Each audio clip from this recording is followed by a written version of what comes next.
Ladies and gentlemen, before Harold gives his retirement speech, his wife has something she'd like to say. The master of ceremonies smiled as he handed the microphone to Vanessa. I hadn't expected that. Neither had anyone else. Vanessa accepted the microphone with the same effortless grace she'd carried for the 34 years we'd been married. She looked elegant in a dark emerald dress I'd bought for our anniversary just 6 months earlier. She smiled at me. The room smiled with her. "If you know Harold," she began, "you know he never does anything halfway." A few people laughed, she continued. "For 41 years he left home before sunrise. He missed birthdays, holidays, and more family dinners than I can count." The laughter faded, but he did it for us. She looked directly at me, and now, he finally belongs to me again. The ballroom erupted into applause. People wiped tears from their eyes. Someone shouted, "That's true love!"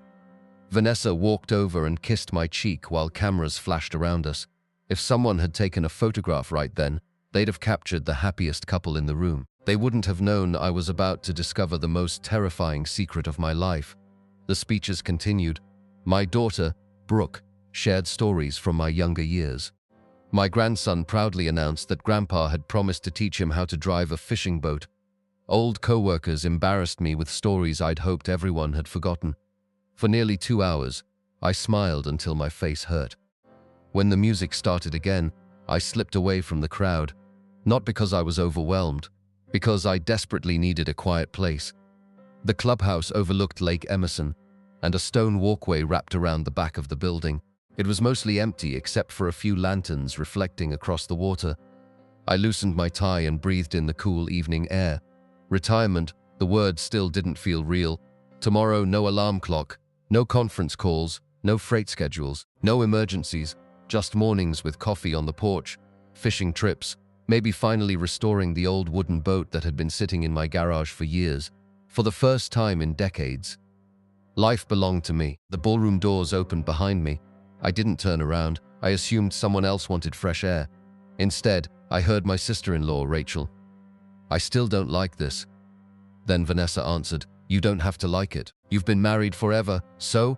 Rachel lowered her voice. "This is different." Vanessa gave a quiet laugh.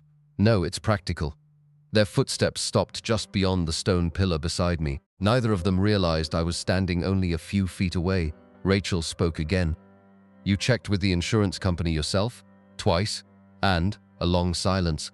Then Vanessa answered so calmly it sent a chill through my entire body. "The policy doubles." She paused.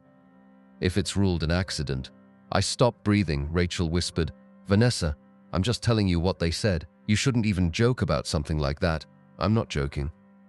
Another silence. Then I heard the unmistakable sound of paper unfolding. "The payout is enough to clear every debt." Rachel didn't respond. Vanessa continued, "And there'd still be enough left to buy the condo in Naples." My heart slammed against my ribs. Naples, the beachfront condo she'd been talking about for almost a year. I always told her we'd look after retirement. Apparently, she had a different retirement plan. Rachel finally spoke. "When are you thinking?" Vanessa answered without hesitation. "He keeps talking about taking that old fishing boat out alone." Rachel inhaled sharply. "You can't be serious. I didn't say I was doing anything. You didn't have to." Another pause. Then Vanessa said the sentence I'll hear for the rest of my life. "He trusts me completely." The ballroom doors opened again. Someone called from inside. "Vanessa, they're bringing out Harold's retirement cake." Her voice changed instantly, bright, loving, almost musical. "We're coming." Their heels clicked across the stone path and disappeared inside. I remained frozen beside the lake. The applause inside grew louder. Someone began chanting my name. "Harold, Harold, Harold." They wanted the guest of honor.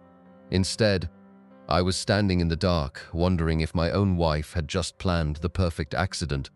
I straightened my jacket, forced a smile, and walked back into the ballroom. If Vanessa intended to make me the victim of an accident, the last thing she could ever know was that I had heard every single word.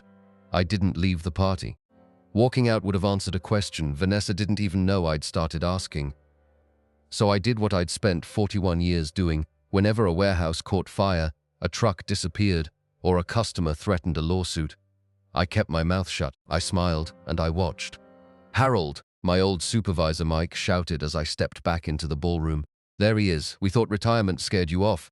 It almost did. The room laughed. Vanessa crossed the floor carrying 2 champagne flutes. There you are. She handed me one. I stared at the glass for a fraction of a second. She noticed. You've been talking about this toast for months. I know. So? I forced a smile. I was just catching my breath. She linked her arm through mine. Come on. Everyone's waiting. Only 10 minutes earlier, I would have drained that glass without thinking. Now, I quietly set it on a passing server's tray before Vanessa turned around. She never noticed, or maybe she did. The rest of the evening became a performance. I laughed at stories, posed for photographs, accepted gifts, shook hands with people who wished me a long and happy retirement. Every few minutes, I'd glance across the room. Vanessa was different now. Not different enough for anyone else to notice, but I knew her. 34 years teaches you the language of tiny habits. She kept checking her phone. She smiled too quickly whenever I looked her way. And twice, I caught Rachel staring at me with an expression that looked almost like guilt. Something wasn't right. The party finally ended just after 10. Guests hugged us goodbye and promised to visit. Our daughter, Brooke, kissed me on the cheek. You survived retirement. Barely. She laughed. I'll call tomorrow. I'd like that. As she drove away, Vanessa slipped her arm through mine. You ready to go home? Absolutely. The drive back was strangely quiet. Usually, Vanessa filled silence with stories about the guests, who looked older, who'd gained weight, who was secretly getting divorced. Tonight, nothing. She simply stared through the windshield. Halfway home, she finally spoke. I was thinking, dangerous habit. She smiled. You deserve a vacation. I've earned one. I found something perfect. Oh, a cabin. I looked out the passenger window. A cabin on Blackwood Lake. I knew the place wrong. No nearby neighbors, spotty cell service, excellent fishing. I already made a reservation. I turned toward her. You already booked it. I wanted to surprise you. When? This weekend. Only 4 days away. I nodded slowly. That was thoughtful. I knew you'd love it. Her smile returned. It looked perfect. Too perfect. When we reached home, I pretended to be exhausted. I'm heading to bed. I'll lock up. Don't stay up too late. I won't. Instead of sleeping, I waited. 43 minutes later, the bedroom door downstairs opened, then closed. I slipped out of bed and looked through the upstairs hallway window. Vanessa wasn't heading toward the mailbox. She wasn't taking out the trash. She walked across the driveway and climbed into a black SUV parked beneath the streetlight. It had been sitting there for nearly 20 minutes with its headlights off. The driver never got out. Vanessa climbed into the passenger seat. The SUV pulled away. I checked the clock. 11:18 p.m. For the next hour, I sat alone in my dark living room. At 12:31, headlights swept across the front windows. The SUV returned. Vanessa stepped out carrying nothing. She quietly unlocked the front door. When she entered the kitchen, she nearly jumped out of her skin. I was sitting at the table. Only one light was on. She pressed a hand against her chest. Harold, you scared me. I couldn't sleep. So you decided to sit in the dark? I could ask you the same thing. For half a second, neither of us spoke, then she smiled. I went to pick up your retirement surprise. What surprise? She lifted a small gift bag. Inside was an expensive fishing reel. I wanted it hidden before you saw it. I took the box. It was still factory sealed. A receipt was tucked inside, purchased 3 days ago. She'd bought it long before tonight. Another lie, another effortless lie. I kissed her forehead. Thank you. You like it? I love it. She smiled with visible relief. We went upstairs. She fell asleep within minutes. I didn't sleep at all. At 5:47 the next morning, I quietly left the bedroom. Instead of making coffee, I opened my laptop. Then I logged into the account I'd barely touched in years, the family life insurance portal. I wasn't looking for proof anymore. I was looking for answers. But before I could even open my policy, a notification appeared at the top of the screen. Beneficiary update requested. Pending verification requested. Yesterday at 8:42 p.m., while my retirement party was still going on, and the name listed as the new primary beneficiary. Wasn't my wife. It was someone I'd never heard of. I read the name 3 times. It still meant nothing to me. Primary beneficiary requested, Melissa Crane. Who was Melissa Crane? I'd never worked with anyone by that name. None of my relatives had that surname. Neither did any of Vanessa's friends. The request had been submitted online, time stamped 8:42 p.m. I looked at my watch. At 8:42 last night, I had been standing beside the retirement cake while everyone sang congratulations. Vanessa had been standing next to me. Or at least, I thought she had. I clicked deeper into the insurance account. The change hadn't gone through. It required one final verification before becoming official. My verification, whoever submitted the request, had somehow entered all my personal information. But they still needed my approval. I quietly printed every page. Then I logged out before Vanessa came downstairs. 20 minutes later, she walked into the kitchen wearing her robe. She looked cheerful. "You're up early. Old habits." She poured herself coffee. "You've always said retirement starts with sleeping in. I guess my body didn't get the memo." She smiled. "I'll make pancakes. You don't have to. I want to." Vanessa almost never made breakfast. Not anymore. For years, we'd grabbed toast or cereal before work. Now she suddenly wanted pancakes. I watched her carefully. She hummed while mixing the batter. She looked happy, too happy, almost relieved, as if something important had already gone according to plan. That afternoon, I drove somewhere I hadn't visited in nearly 15 years, Dalton Insurance Services, the same office where Vanessa and I had signed our life insurance policy. A woman about my daughter's age greeted me. "Can I help you?" "I hope so." I handed her the printed pages. "I'd like to know who requested this." She studied the documents. Her expression immediately changed. "Would you mind waiting a moment?" 5 minutes later, the branch manager invited me into his office. "My name is Richard Boone." He closed the door. "Mr. Whitmore, we've already flagged this request." "You have?" "Something about it didn't look right." "What exactly?" "The login came from your account." He paused. "But not from your computer." I frowned. "Can you explain that?" "It was submitted from a tablet. We don't own a tablet." Richard slowly turned his monitor toward me. The security log displayed a location. My stomach dropped. The request hadn't come from my house. It came from the Lakeside Country Club, my retirement party. Someone had used my account while I was celebrating. Richard continued, "There's something else." He enlarged another screen. A security photo appeared. The insurance company's online verification kiosk had automatically taken a picture during the login attempt. It wasn't very clear, but it was clear enough. A woman stood in front of the screen, dark emerald dress, the same one Vanessa had worn at the party. I felt the air leave my lungs. Richard looked uncomfortable. "I'm very sorry." I couldn't speak. He printed the image and slid it across the desk. "Would you like us to begin a fraud investigation?" "Yes, immediately." I looked at the photograph again. My wife, standing at an insurance kiosk, changing my beneficiary. During my own retirement party, there was no misunderstanding anymore. Only one question remained. Who was Melissa Crane? That answer arrived the following evening, not from Vanessa, from Walter. He showed up at my front door carrying a toolbox. "I figured retirement means your garage needs organizing." I almost laughed. "You've got terrible timing. I've always had terrible timing." We spent an hour pretending to sort old tools. Finally, I handed him the insurance photograph. He stared at it, then looked back at me. "Where did you get this?" "The insurance company." Walter's face lost all color. I was hoping I was wrong. "Wrong about what?" He slowly sat down. "I didn't want to tell you at your party." "Tell me what?" "I've seen your wife before." "So have I." "I'm serious." "Where?" Walter hesitated, then answered quietly. "With another man." My grip tightened around the photograph. "How many times?" "Enough." "Who is he?" "I don't know his name." "What does he look like?" Walter thought for a moment. Early 50s, gray beard, expensive watch, drives a black Range Rover, black SUV. My mind instantly flashed back to retirement night, 11:18 p.m.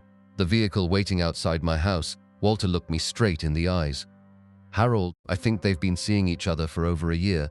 Before I could answer, my phone buzzed. It was Vanessa. Her voice sounded sweeter than ever. "I have wonderful news." "What is it?" I confirmed the cabin. "This weekend?" "Yes, just you and me." She laughed softly. "We'll finally have some time alone." I slowly looked out my garage window. My old fishing boat sat exactly where it had for years, freshly cleaned, fueled ready for the lake. Then I remembered the words I'd overheard. "He keeps talking about taking that old fishing boat out alone." Suddenly, that romantic weekend didn't feel like a celebration. It felt like an invitation. And this time, I wasn't sure I'd come home alive. The cabin was exactly what Vanessa had promised. Small, private, high among towering pine trees on the northern edge of Blackwood Lake. The nearest cabin sat almost half a mile away. No neighbors, no marina, no cell signal, just a wooden dock stretching into dark water.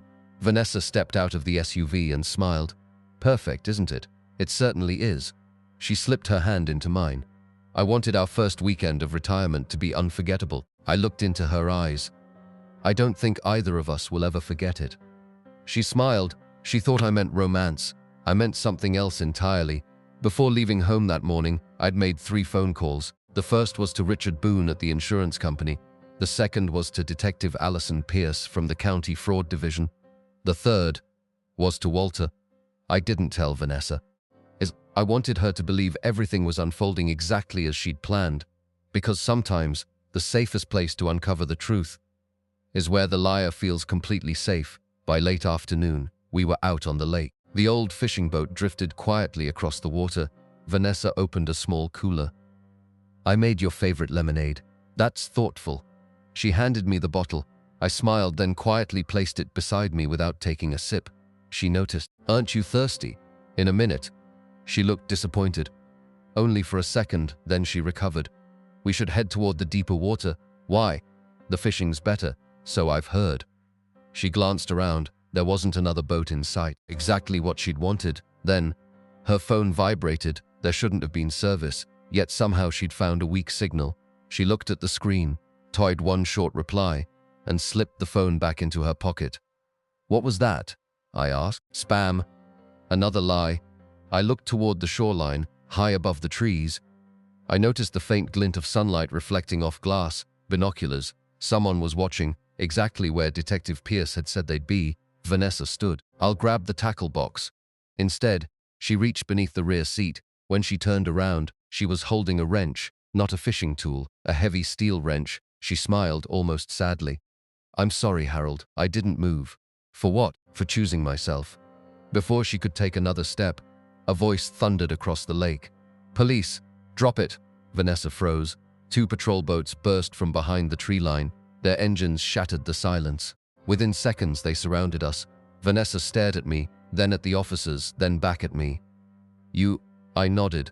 I heard you at my retirement party. Her face collapsed. You've known? From the beginning. Detective Allison Pierce climbed aboard our boat. She carefully took the wrench from Vanessa's trembling hand.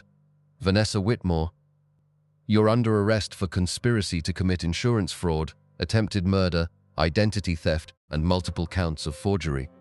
Vanessa didn't resist. She simply looked at me. None of the confidence from the retirement party remained, only disbelief. It wasn't supposed to happen like this. No, I said quietly. It wasn't. 3 months later, everything finally came out. Melissa Crane wasn't a secret daughter. She wasn't a relative. She was the real estate agent helping Vanessa and her boyfriend purchase a beachfront condominium in Florida. The beneficiary change would have directed the insurance proceeds through a trust tied to that property. The black SUV belonged to Vanessa's boyfriend. He'd helped forge my digital signature. He was arrested 2 days after Vanessa. The insurance company permanently canceled every fraudulent request. My retirement savings were untouched. My home remained mine. The divorce was finalized the following spring. I didn't ask for revenge. I didn't ask for her imprisonment. The evidence handled that without my help. I simply walked away. Some endings don't need shouting. They need peace. A year later, Walter and I finally took my old fishing boat back onto Blackwood Lake. The same boat, completely different life. Walter handed me a bottle of lemonade. I laughed. You trying to scare me? He rolled his eyes. I made you open it yourself. We both laughed harder than we had in years. As the sun disappeared behind the trees, I realized something. Retirement hadn't begun the night everyone applauded me. It began the moment I stopped trusting appearances and started trusting the truth. Sometimes the greatest danger doesn't come from strangers. It comes from the person who knows exactly how much you trust them. But eventually, the truth has a way of reaching the surface, just like everything else hidden beneath still water.